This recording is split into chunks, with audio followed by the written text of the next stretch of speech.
आज से थम जाएगा उत्तर प्रदेश उपचुनाव का शोर। आपको बता दें कि आज चुनाव प्रचार का आखिरी दिन है। आज शाम से प्रचार पर रोक लग जाएगी। प्रदेश में 7 सीटों पर उपचुनाव होना है। 3 नवंबर को वोटिंग होनी और इसी के तहत आज चुनाव प्रचार का आखिरी दिन है। सभी पार्टियां जोरों से प्रचार में जुटी हुई थी। 3 तारीख को जनता अपने मताधिकार का इस्तेमाल करेगी और 10 को नतीजे आएंगे। लेकिन आज 7 सीटों पर जो चुनाव प्रचार तमाम उत्तर प्रदेश के कई और जिलों में चल रहे हैं, उपचुनाव को देखते हुए, उपचुनाव के मद्देनजर वो आज थम जाएंगे। 3 नवंबर को वोटिंग होगी, 10 को नतीजे आएंगे। लेकिन आज उत्तर प्रदेश में उपचुनाव का शोर थम जाएगा। चुनाव प्रचार का आखिरी दिन है आज और इसी कड़ी में तमाम राजनीतिक पार्टियां जोर शोर से लगी हुई हैं अपनी पार्टी को प्रचार करने के लिए। तमाम बड़े दलों के नेता की बात की जाए तो वो भी चुनाव प्रचार में जुड़े हुए हैं। लेकिन आज आखिरी दिन उत्तर प्रदेश में चुनाव प्रचार का। संदीप गोयल हमारे साथ जुड़ गए हैं। संदीप, आज अहम दिन है क्योंकि आज चुनाव प्रचार का उत्तर प्रदेश में आखिरी दिन है। 7 सीटों पर वोटिंग होनी है 3 नवंबर को। बिल्कुल कंचन, आपको बता दें, कह सकते हैं लगातार एक सरगर्मी तेज चल रही थी जिस तरह से प्रदेश की 7 विधानसभा सीटों में चुनाव होने थे। आपको बता दें आज उसको लेकर जो भी प्रसार था वो थम जाएगा और साफ तौर पर देखिए इसमें यह देखा गया है कि उत्तर प्रदेश के मुख्यमंत्री जहां एक तरफ लगातार उन्होंने चुनावी जनसभाएं की हैं, रैलियां करी हैं, कहीं ना कहीं से उम्मीदवारों को जिताने के लिए हर एक पार्टी ने अपनी ताकत झोंकी है। लेकिन अगर हम बात करते हैं विपक्ष की, तो विपक्ष जो है वो कहीं पर नजर नहीं आया और आज इस तरह से चुनाव प्रसार का जो इनका पूरा है वो थम जाएगा क्योंकि 3 नवंबर को जिस तरह से वोटिंग होनी है उसमें कहीं ना कहीं से तमाम तरह की जो सुरक्षा व्यवस्था के चलते जो आसपास की दुकानें होती हैं, जिसमें अगर हम बात करते हैं शराब की, उनको पूरी तरीके से बंद कर दिया जाएगा और आने वाले समय में देखिए ये जनता तय करेगी कि किस उम्मीदवार पर उन्होंने अपना भरोसा जताया है। क्योंकि अगर हम बात करते हैं देखिए इस बार उम्मीदवारों को लेकर तो कई तरह की दागदार छवि के जो उम्मीदवार हैं वो भी उतारे जाने की बात चल रही थी और इसको लेकर एक जनता ही अपना बताएगी कि उसने किस उम्मीदवार पर अपना भरोसा जताया है। तो ये तो आने वाले 10 तारीख को पता चलेगा संदीप। लेकिन इसी कड़ी में आपने देखा होगा अगर उत्तर प्रदेश की बात की जाए तो जिन सीटों 7 सीटों पर चुनाव होने हैं, कई अहम सीटें भी उसमें सामने निकल कर आ रही है। 3 नवंबर को जनता अपने मताधिकार का इस्तेमाल करेगी और सुगबुगाहट, जो राजनीतिक सुगबुगाहट है, वो काफी समय से उत्तर प्रदेश के उपचुनाव को लेकर चल रही है।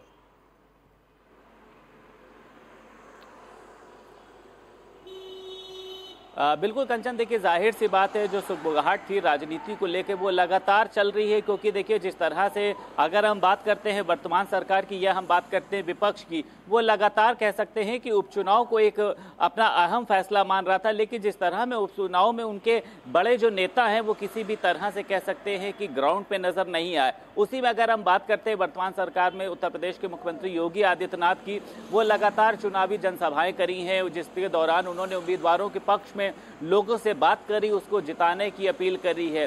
तो इस दौर पे ये देखने वाली बात होगी कि जहां पर लोग पार्टी उपचुनाव को लेकर दम भरते हुए नजर आ रहे थे, लेकिन उनकी जो तैयारियां हैं वो उपचुनाव में किसी भी तरीके से नहीं दिखाई दी हैं क्योंकि आने वाले समय में जब चुनाव आएंगे तो उपचुनाव का जो एक कह सकते हैं दौर है वो बहुत ही महत्वपूर्ण माना जाता है। कहीं ना कहीं से राजनीति पार्टी की जो एक दिशा है, जो हवा है, वो पता चलने लगती है कि आने वाले समय में किस पार्टी की सरकार होगी। लेकिन जिस दौरान विपक्ष जो है वो कहीं से ग्राउंड लेवल पे नजर नहीं आया है, यह सोचने वाली बात है। संदीप, ये भी इस बात पर भी जोर दीजिएगा कि जहां एक तरफ बिहार में चुनाव चल रहा है, बीजेपी पार्टी की अगर पूरी बात की जाए तो कई स्टार कैंपेनर्स हैं जो वहां पर मौजूद है, कई बड़े दिग्गज नेता वहां पर चुनाव प्रचार कर रहे हैं। ऐसे में मुख्यमंत्री योगी ने पूरे तरीके से उत्तर प्रदेश के उपचुनाव पर भी उतना ध्यान दिया था। बिल्कुल, देखिए आपको बता दें कंचन, जिस तरह से कह सकते हैं कि भाजपा की सरकार है और भाजपा साफ तौर पे ये देख रही है कि अगर इस उपचुनाव में उसके उम्मीदवार नहीं जीतते हैं तो आने वाले चुनाव में भी कहीं ना कहीं से उसकी साख पर फर्क पड़ सकता है क्योंकि जनता जो है वो सब देखती है कि इस चुनाव में किस तरह का प्रदर्शन हो पाया। इसको लेके कह सकते हैं कि जो वर्तमान सरकार है वो किसी भी तरह का रिस्क नहीं लेना चाह रही और उसने अपनी पूरी ताकत झोंक दी है। साफ तौर पे जिस तरह से स्टार प्रचारकों में मुख्यमंत्री योगी आदित्यनाथ का नाम सबसे आगे था। कहीं ना कहीं से बिहार में भी उनकी डिमांड ज्यादा थी, इसलिए उनको बिहार भेजा गया, जहां पे उन्होंने तमाम तरह की रैलियां करी हैं। और आपको बता दें कि जो सीट पर उतारे गए हैं उसमें अगर हम बात करते हैं टुंडला की, या हम बात करते हैं बांगरमऊ की, या हम बात करते हैं कानपुर नगर की, तमाम जगह पर ऐसे उम्मीदवार भी उतारे गए हैं जो कहीं ना कहीं से जनता के बीच में रहे। जिसमें अगर हम बात करते हैं स्वर्गीय चेतन चौहान की पत्नी इस बार संगीता चौहान को भी उतारा गया है। तो इन लोगों के कह सकते हैं साथ के लिए भी स्टार प्रचारक वहां पर मौजूद रहे थे। उन्होंने इस दौरान वहां पर जनता से अपील करी थी कि आप उम्मीदवारों को जिताइए। तो साफ तौर पे विपक्ष कहां था? क्या इस उपचुनाव में विपक्ष की वो भूमिका नजर आई जो आनी चाहिए? बिल्कुल संगीता, आपको बता दें, देखिए लगातार कह सकते हैं कि जब से चुनावी प्रचार प्रसार शुरू हुआ था, राजनीति सरगर्मी तेज हो गई थी और साफ तौर पे ये कहा गया था कि क्या विपक्ष ने पहले से ही तय कर लिया है, या अगर हम बात करते हैं विपक्ष ओवर कॉन्फिडेंस में। क्योंकि जिस तरह से देखिए कह सकते हैं कि एक ब्रांड चेहरा मुख्यमंत्री योगी आदित्यनाथ हैं, लगातार वो चुनावी जनसभाएं करते हुए नजर आए, जिसमें अगर हम बिहार की भी बात करते हैं, लेकिन विपक्ष के बड़े नेता कहीं नहीं नजर आए, वो इस दौरान अपने घर में ही बैठे रहे। तो ऐसे में जाहिर सी बात है कि इस उपचुनाव में कहीं ना कहीं से उन पर फर्क पड़ सकता है, क्योंकि जब अपने उम्मीदवारों के समर्थन में बड़े नेता नजर नहीं आते हैं तो कहीं ना कहीं से जो जनता का एक अट्रैक्शन है वो अपने उम्मीदवार पर कम रहता है। तो ऐसे में कहीं ना कहीं से इस उपचुनाव में ये देखा जा रहा है कि विपक्ष को इसका खामियाजा भुगतना पड़ रहा है, क्योंकि जिस तरह से भुगतना पड़ सकता है, क्योंकि जिस तरह से देखिए भारतीय जनता पार्टी लगातार वर्तमान सरकार में है, लगातार कह सकते हैं कि उसकी एक साख बनी हुई है, उसके बावजूद वो उपचुनाव में अपनी पूरी ताकत झोंक रही है। तो आने वाले चुनाव के लिए कि अगर इस बार के उसके उम्मीदवार हारते हैं या अगर इस बार कहीं से उसकी सीट नहीं आ पाती है, तो आने वाले चुनाव में उसका असर देखने को मिलेगा, जिसको लेकर वो कोई भी रिस्क उठाना नहीं चाहती। संदीप, इससे आप ओवर कॉन्फिडेंस कहेंगे या ये कहा जाए कि विपक्ष पहले से ही अपनी हार मान चुका है इस मुद्दे पर? मैं आपसे ये भी यहाँ पर जानना चाहूंगी, क्योंकि आप लखनऊ में हैं, लोगों की आम राय क्या मिल रही है इस उपचुनाव को लेकर?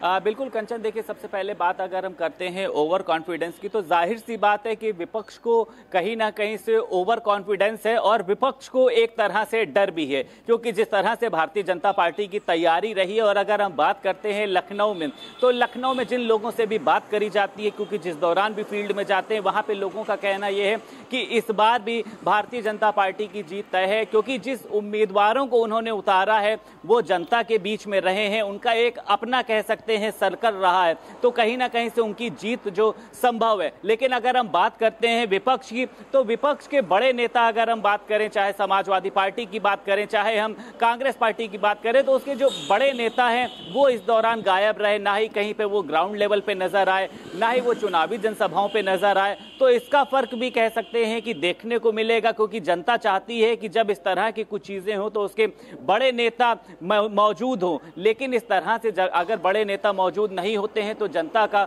मनोबल टूटता है। तो आने वाले समय में जाहिर सी बात है कि विपक्ष को इसका एक खामियाजा भुगतना पड़ सकता है और वहीं पर वर्तमान सरकार को इसका फायदा जरूर मिलेगा। संदीप, हम बात कर रहे हैं उत्तर प्रदेश की, और जिसकी कम से कम पॉपुलेशन अगर देखी जाए तो 23-24 करोड़ के आसपास है। लेकिन मैं आपसे ये जानना चाहूंगी, अक्सर याद होगा आपने जिस तरह 2019 के लोकसभा चुनाव में देखा था, जहां पर जो स्टेट वाइड जब इलेक्शंस देखे जा रहे थे तो वो पीएम का चेहरा देख रहे थे, लेकिन जब विधानसभा की बात आती है तो स्टेट पॉलिटिक्स और तमाम राज्य की जो राजनीति है उसको भी देखा जाता है। लेकिन उत्तर प्रदेश ऐसा स्टेट है जहां पर पीएम के साथ साथ सीएम का चेहरा भी उतना ही जोरों पर है।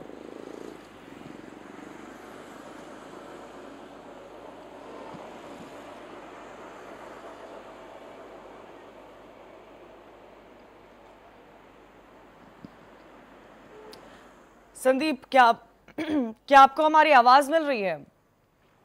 चलिए इसी बीच आपको ये बता दें, संदीप से जुड़ने की कोशिश करेंगे। कहां से कौन उम्मीदवार है वो समीकरण देखिए, समझिए, स्क्रीन पर आपके चला रहे हैं हम।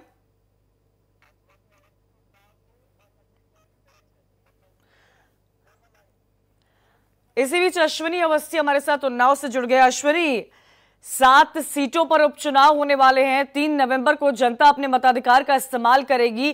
क्या माहौल देखने को मिल रहा है? अगर पूरे प्रदेश की बात की जाए, इन 7 सीटों की बात की जाए, हवा किस तरफ जाती हुई नजर आ रही है? और आज चुनाव प्रचार का आखिरी दिन है। जी कंचन, देखिए आपको बता दूं जैसा कि आज आखिरी दिन है, आज से पूरी तरीके से चुनाव प्रचार पूरी तरीके से थम जाएगा, जिसके बाद में अगर चाहे कांग्रेस के कैंडिडेट हो, चाहे सपा का हो, चाहे बसपा का हो, सभी लोगों ने अपनी अपनी पूरी ताकत झोंक दी है। यहाँ तक कि अगर बात की जाए तो भाजपा में अगर मुख्यमंत्री योगी आदित्यनाथ ने बांगरमऊ में आके दो बार सभा में लोगों को वोट के लिए आकर्षित किया है। वहीं अगर दूसरी तरफ बात करें हम तो जो कांग्रेस भी कोई कसर नहीं छोड़ रही है। आज की अगर बात की जाए तो इमरान प्रतापगढ़ी उस कांग्रेस की तरफ से आरती वाजपेयी के लिए वोट मांगेंगे बांगरमऊ पहुंच के। जी भांगड़ में भी चुनाव है और क्या लगता है किस तरह के समीकरण बैठेंगे वहां पर? देखिए अगर समीकरणों की बात की जाए तो सबसे बड़ा फैक्टर वहां पे रहता है जाति समीकरण का, जहां पे अगर बात की जाए तो मुस्लिम समुदाय के और ओबीसी फैक्टर कहीं ना कहीं देखने को मिलता है, जिसको लेके जो टीम पार्टी होती है वो जीत हासिल करती है। इस बार भी कहीं ना कहीं वही फैक्टर फिर से लागू हो रहा है और चीजें हो रही हैं। अगर पिछली बार की हम बात करें तो कुलदीप सिंह सेंगर वहां से विधायक थे और इसमें तिहाड़ जेल में सजा काट रहे हैं, जिसको लेकर अगर बात की जाए तो पूरी तरीके से इस बार भी कहीं ना कहीं वो समीकरण कोई भी प्रत्याशी 2 बार नहीं जीता है, ऐसे में क्या लगता है? जी बिल्कुल सही बात है कि कोई ऐसा प्रत्याशी नहीं है जो 2 बार जीता हो। हाँ, मगर इस बार जैसा कि लोगों का आकलन है कि पूरी तरीके से जो चल रहा है कि योगी फैक्टर और मोदी फैक्टर कहीं ना कहीं नजर आएगा। मगर दूसरी तरफ वही अगर बात की जाए जाति समीकरण के अनुसार से तो कांग्रेस के ऊपर अगर आरती वाजपेयी वहां से प्रत्याशी हैं तो उनका भी वर्चस्व हावी होता दिख रहा है। दूसरी तरफ सपा से बात की जाए तो कहीं ना कहीं उनके ऊपर कुछ पहले निशान लगे थे जिसकी चक्के वो दबते हुए नजर आ रहे हैं सपा। और दूसरी अगर बात करें हम आरती वाजपेयी की तो आरती वाजपेयी के साथ में वहां की मौजूदा रहने वाली है, इस चक्कर से लोगों को रहता है कि वहां का लोकल प्रत्याशी हो जिसको लेकर वो आकर्षित हो रहे हैं। जी तो लोग आकर्षित हो रहे हैं लोकल प्रत्याशी, क्या सिर्फ प्रत्याशी का चेहरा या पार्टी या मुद्दे देखकर लोग जाएंगे अपना मताधिकार का इस्तेमाल करने? अश्विनी जी कहीं ना कहीं बिल्कुल सही कह रही कंचन कि मुद्दे और पार्टी का जो प्रत्याशी है उसको देख के ही लोग देने जाएंगे। और रही बात वहां के फैक्टर की तो ओबीसी फैक्टर बहुत ज्यादा हावी है, जिस रुझान लोगों का बन भी रहा है, मगर कहीं ना कहीं प्रत्याशी को लेके फिर वो दूसरी तरफ घूम जाते हैं। जी हमारे साथ संदीप भी जुड़े हुए हैं। संदीप, अगर इन 7 सीटों को समझने की, इनके गणित समझने की कोशिश की जाए तो क्या लगता है कि प्रत्याशी के चेहरे पे जाएंगे या योगी फैक्टर पर काम किया जाएगा?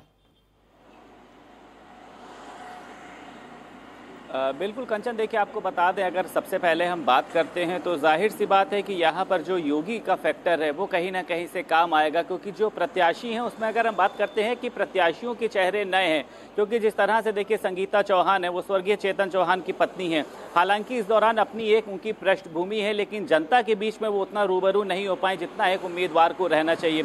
तो साफ तौर पे देखा जा रहा है कि जो मुद्दे रहे हैं उन मुद्दों से कहीं ना कहीं से जनता प्रभावित रही है, उन मुद्दों को लेकर जनता जो है वो जागरूक रही है। और साफ तौर में जाहिर सी बात है कि जो उम्मीदवार इस बार उतारे गए हैं कहीं ना कहीं से जनता की उनसे उम्मीदें हैं कि आने वाले समय में वो उनकी जो कह सकते हैं कि उम्मीदों पर खरा उतरेंगे, जिसको देखते हुए ही कह सकते हैं पार्टी ने अपनी तैयारी करी है। पार्टी ने कहीं से भी कोई कोर कसर नहीं छोड़ी है, वो चाहे अगर हम बात करते हैं किसी भी उम्मीदवार के लिए, तो साफ तौर पे पार्टी का ये देखा जा रहा है और पार्टी का एक ओवर कॉन्फिडेंस है कि सभी सीटों पर हमारी जीत जो है वो निश्चित होगी, क्योंकि हमने धरातल पर उतरकर काम किया है। हमने सिर्फ वादे नहीं किए थे, उसमें उन्होंने अयोध्या में राम मंदिर को भी गिनाया, उसमें उन्होंने तमाम तरह के जो अभी तक वो फैसले लेकर आए थे उसमें उन्होंने गिनाया है। और उन्होंने साफ तौर पर कहा है कि अगर हमारी जीत तय होती है तो आगे आने वाले समय में हम जनता के लिए लगातार जिस तरह से निरंतर काम कर रहे हैं वो करते जाएंगे। संदीप, ये भी यहाँ पर समझाइएगा कि क्योंकि उपचुनाव बहुत अहम होते हैं। आपको याद होगा जब विधानसभा चुनाव के बाद योगी गोरखपुर से हारे थे और वहां पर सपा के कैंडिडेट जीते थे, लेकिन सवाल यहाँ पर ये खड़ा होता है, पहले का जब विधानसभा चुनाव हो रहे थे तो ये नारा आया था यूपी में रहना है तो योगी योगी कहना है, लेकिन अगर आज की तारीख की बात की जाए तो किस तरफ रुझान जाते हुए नजर आ रहे हैं? देखिए कंचन, आपको बता दें जिस तरह से योगी की जो छवि रही है कहीं ना कहीं से उसको लोगों ने काफ़ी सराहा है। काफ़ी लोग जो हैं वो उनसे प्रभावित हुए हैं। इस दौरान अगर उन्होंने तमाम अभी देखिए अभियान शुरू किए हैं, जिसमें एक मिशन शक्ति अभियान उन्होंने शुरू किया था। हालांकि इसके पहले उन्होंने जो सीए और एनआरसी में कह सकते हैं जो उपद्रवी थे उनकी फ़ोटो को लगाने का किया था। तो कहीं ना कहीं से लोग जो हैं वो प्रभावित नज़र आ रहे हैं और लोगों की जो यहाँ पर राय बनी हुई है उनका कहना ये है कि हमारे पास अगर हम बात करते हैं तो किसी भी तरह का कह सकते हैं ऐसा कोई चेहरा नहीं है। तो भारतीय जनता पार्टी की जीत होती हुई दिखाई दे रही है, क्योंकि उसका देखिए जो सबसे बड़ा कारण है वो ये है कि विपक्ष जो है वो इस दौरान सड़कों पर नजर नहीं आया। विपक्ष जो है वो ना ही उसने कहीं पे चुनावी जनसभाएं की हैं, तमाम तरह के इस बीच ऐसे कार्यक्रम हुए। जिस तरह से देखिए योगी आदित्यनाथ लगातार नजर आए हैं, उन्होंने 6 दिन वहां पर बिहार में वहां पे उन्होंने जनसभाएं की हैं, उम्मीदवारों के साथ में खड़े होकर वोट मांगे और साफ तौर पे कहा है कि उम्मीदवारों को आप जिताइए। तो इसका जो कह सकते हैं कि जो फैसला है वो उम्मीदवारों के पक्ष में आता हुआ दिखाई दे रहा है। कल देवरिया में भी मौजूद है। अश्विनी, क्या समझा जाए जो आम लोगों से आपकी बातचीत हो रही है, क्योंकि आप फील्ड पर हैं, कई सारी राय आपके सामने रखी जा रही होगी। क्या इस वक्त की स्थिति क्या है? क्या योगी फैक्टर बहुत स्ट्रांग है या जनता को विपक्ष दिख ही नहीं रहा है? कोई ऐसा कैंडिडेट नहीं दिख रहा है जिसमें लीडरशिप हो?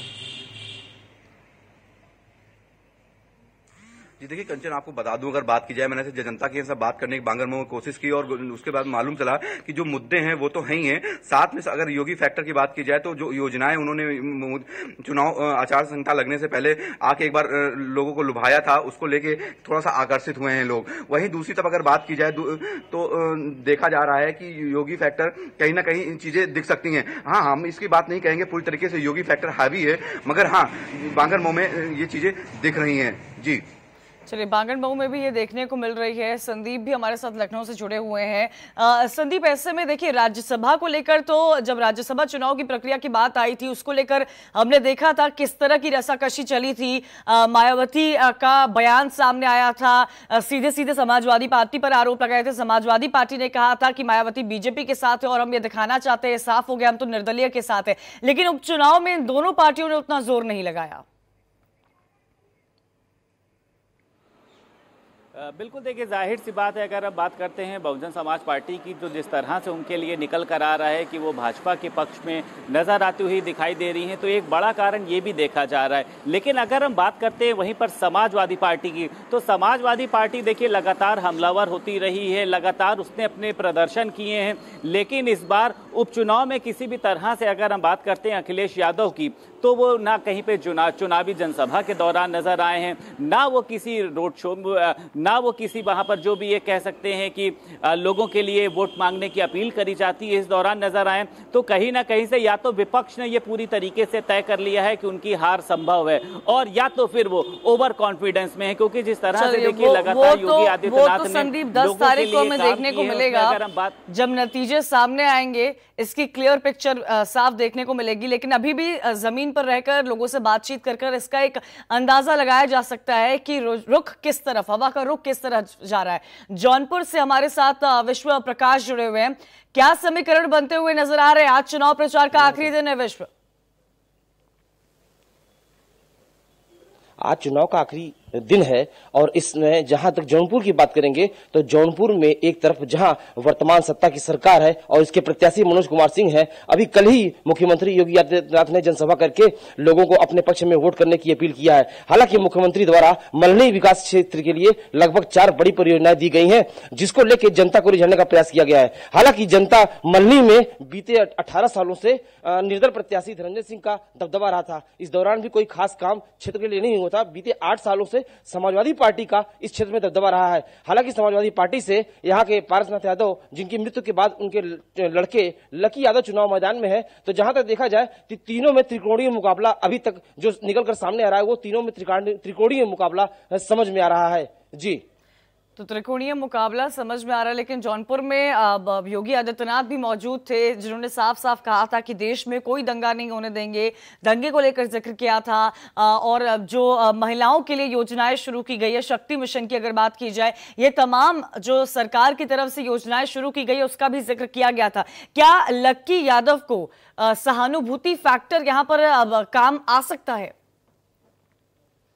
क्या लोगों की सिंपैथी मिल रही है वहां पर? आपको बता दें कि लकी यादव के पिता पारसनाथ यादव की सिंपैथी लकी यादव को जरूर मिल रही है, लेकिन लकी यादव भी व्यक्तिगत रूप से लोगों से मिलकर जनसंपर्क अभियान तेज किए हुए हैं। हालांकि पारसनाथ यादव के मरने के बाद जो सीट खाली हुई है, इस सीट पर उनके पिता का काफी दबदबा था। ऐसे में उनको सहानुभूति कहीं न कहीं जरूर मिलती दिखाई दे रही है। और जबकि कल अभी मुख्यमंत्री योगी आदित्यनाथ ने तमाम सारी योजनाएं जनपद के लिए दी, महिलाओं के बारे में बात की, इसको लेके मुख्यमंत्री के आह्वान के बाद लोगों का झुकाव बीजेपी की तरफ जाता दिखाई दे रहा है। जी, तो लोगों का झुकाव बीजेपी की तरफ जाता हुआ दिखाई दे रहा है। अलग अलग सीटों से अलग अलग समीकरण बनकर नजर आ रहे हैं। ऐसे में देखना होगा 3 नवंबर अहम तारीख है, क्योंकि 3 नवंबर को जनता अपने मताधिकार का इस्तेमाल करेगी। कौन सी पार्टी, कौन सा प्रत्याशी जीतता है, ये तो 10 तारीख को पता चलेगा। लेकिन इसी बीच आपसे ये जानना चाहूंगी अश्विनी कि तमाम यहां पर योजनाएं जो सरकार की तरफ से शुरू की गई हैं, इससे वो तमाम चीजें नजरअंदाज नहीं की जा सकती हैं जो उत्तर प्रदेश में घट रही हैं, चाहे वो महिला के खिलाफ अपराध हो, अपहरण के मामले हो। क्या इन सब चीजों पर जनता की नजर जा रही है, या फिर वो योगी सरकार की जीरो टॉलरेंस पॉलिसी पर अब भी कायम है?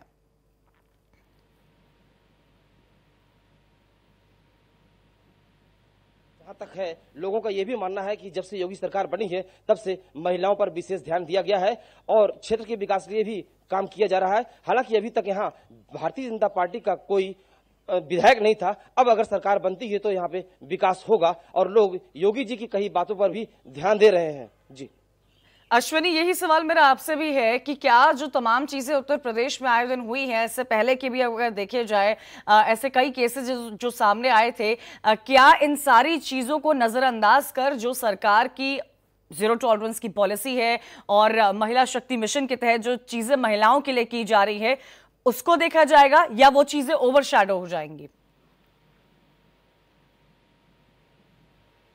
अश्विनी से शायद संपर्क नहीं हो पा रहा है। संदीप का रुख करती हूँ, लखनऊ से हमारे साथ जुड़े हुए हैं। संदीप, आप तो राजधानी में मौजूद हैं। लखनऊ की अगर बात की जाए तो कई ऐसे पॉश इलाके हैं, गोमती नगर हो गया, हजरतगंज हो गया, और अगर ओल्ड लखनऊ में चल जाए तो चौक वाला एरिया हो गया। ऐसे में मैं आपसे ये जानना चाहती हूँ कि लोगों का इंक्लिनेशन किस तरफ जाता हुआ नजर आ रहा है?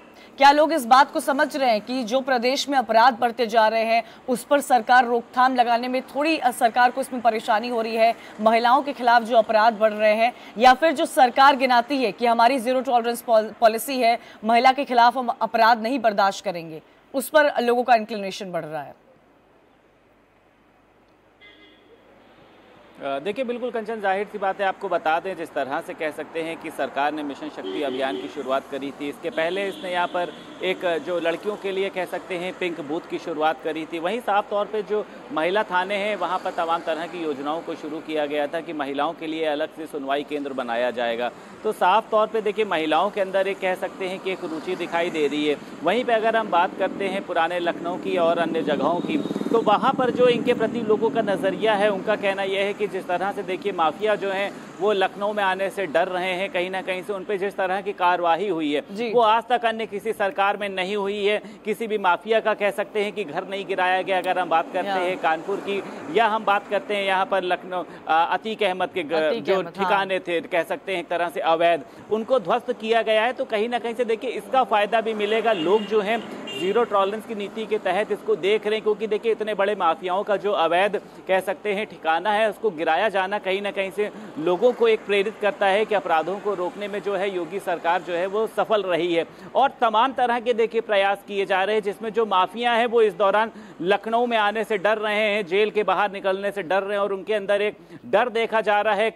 कई अपराधी ऐसे हैं जो खुद सरेंडर करना चाह रहे हैं। तो साफ तौर पे ये योगी की एक छवि देखी जा सकती है कि जिस तरह से उन्होंने अपराधों को रोकने के लिए प्रयास किया है। ओवरऑल देखा जाए तो योगी फैक्टर और सरकार ने जो तमाम काम किए हैं वो जनता देखेगी, जनता उसे काउंट करेगी। 3 नवंबर अहम दिन है, क्योंकि 3 नवंबर को आपको अपने मताधिकार का इस्तेमाल करना है।